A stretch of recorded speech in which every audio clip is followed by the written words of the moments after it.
Good day, students. You are all welcome once again. Today's uh, class of civic education. I want to believe you are all enjoying yourself with some of the videos or class sessions we have sent across to you through our channel on YouTube. And today is not going to be an exception. It's promising to be an interesting session as we've always had. Today, by God's grace, we're going to move ahead on our scheme of work, on what we've been doing before now. And today is going to be an addition to what we did in our last class. If you recall, in our last class, we started with fighting political apathy. And under that, I explained the meaning of apathy for us to have better understanding of what we are going to see in this particular topic.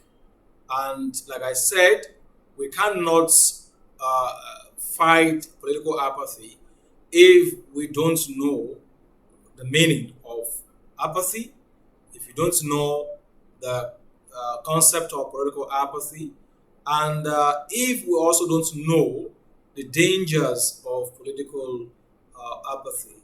And as a result of that, inshallah, today we have exhausted, we've talked about extensively on the meaning of apathy, the meaning of political apathy, as well as the dangers of political apathy. So basically, we are going to look at fighting political apathy today and ways through which you can, fight political apathy individually and the government as well. Now, when we say fighting political apathy, basically we're talking about is the situation where or what can one do, the effort uh, that can be made to eradicate political apathy. And we can all testify. And if you have watched our last edition, you must have seen that there is every need to fight political apathy out of our society, because when looking at those dangers of political apathy is that it can pose on our democratic principle and development, and some of the things that can come as a result of political apathy. Everyone will know that there is every need to fight political apathy. So today, what are the methods? What are the things that we can do to actually fight political apathy?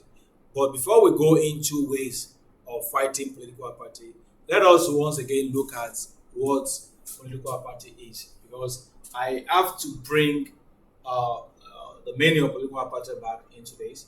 Then we now go into ways of fighting political apathy. Now, political apathy, like I've said, is a situation where citizens of a state are politically apathetic. People are politically apathetic when they show little or no interest in public affairs, and they do not like to participate in politics or political process of their state. Like I said, I will always refer you, based on this topic, I will always refer you to our last video, because I actually explained there that people,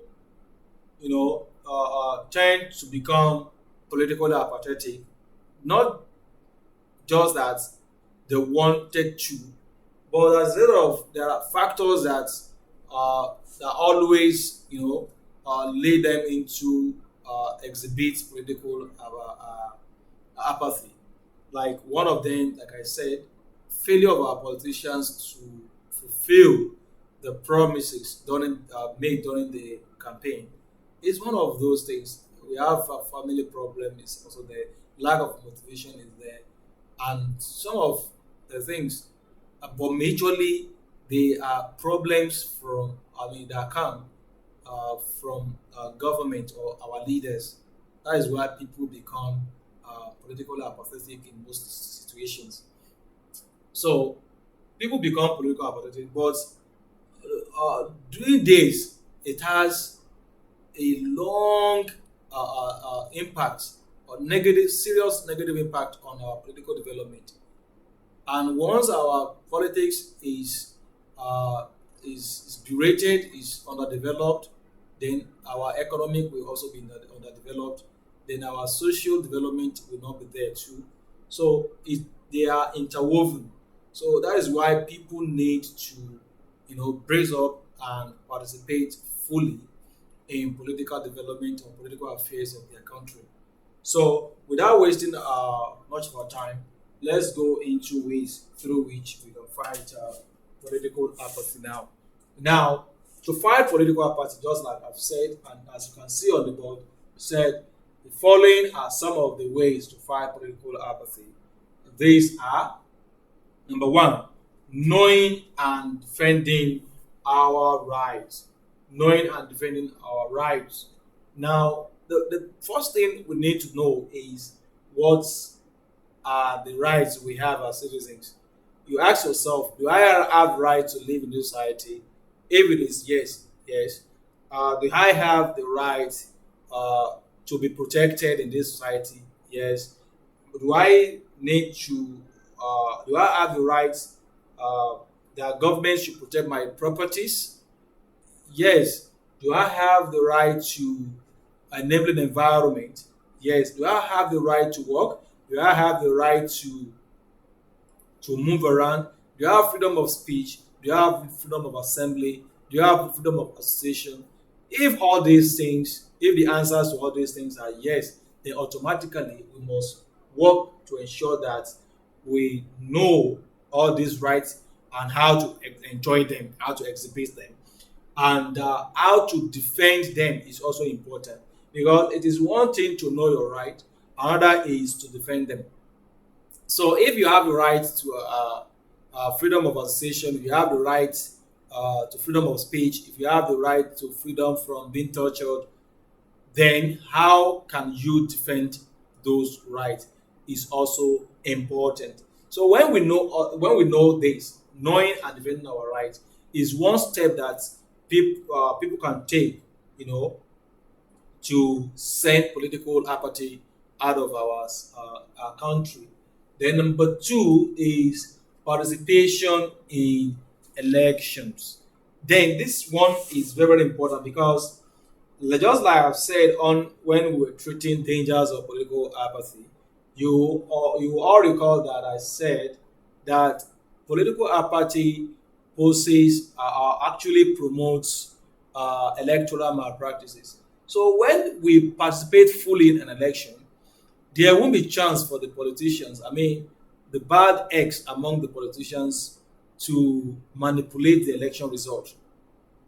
But a station whereby 100 people are expected to come out for to vote during the election, and 20 came out to vote. So automatically, the remaining 80 people, the politicians will find a way to fill their gap. They will find a way to fill their slots. And when their slots are being filled, those bad eggs, bad leaders will merge. And automatically, what do you expect them? Because they are bad naturally, they are not accountable to people. And through that, there's nothing you can say than to wait for the next election to come. So, in this sense, people need to participate fully in an election or anytime we have elections in the country. Three, joining popular. Uh, we, as talking about, they have been seen now joining popular organization. Now, when you join popular organizations like just like political parties, like Human Rights Watch, Federation of Women Lawyer, SERAP, and so on. These organizations, they are there to actually work to support and protect people's fundamental human rights. and to make government to be accountable.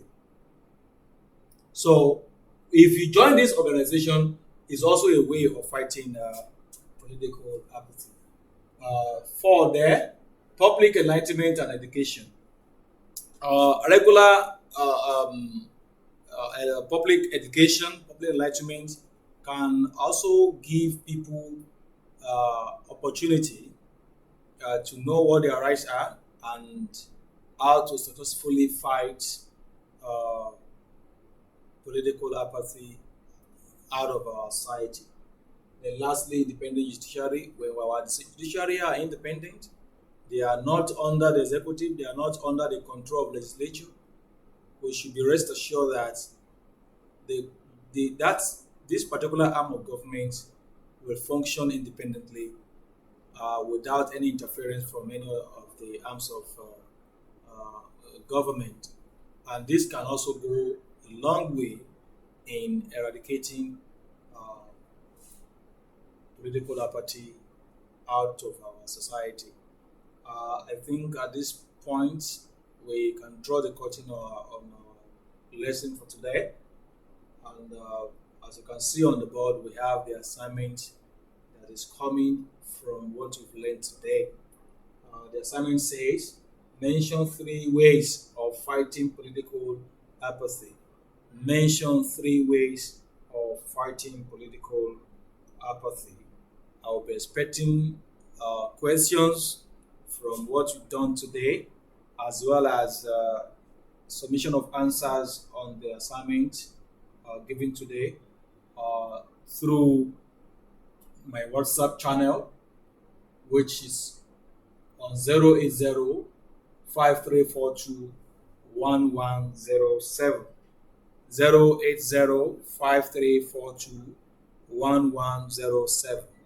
You can also visit our YouTube channel to watch some of the videos of the previous sessions we've had and get more knowledge on what we've done before now. Thank you for being there. I appreciate you all. Thank you very much.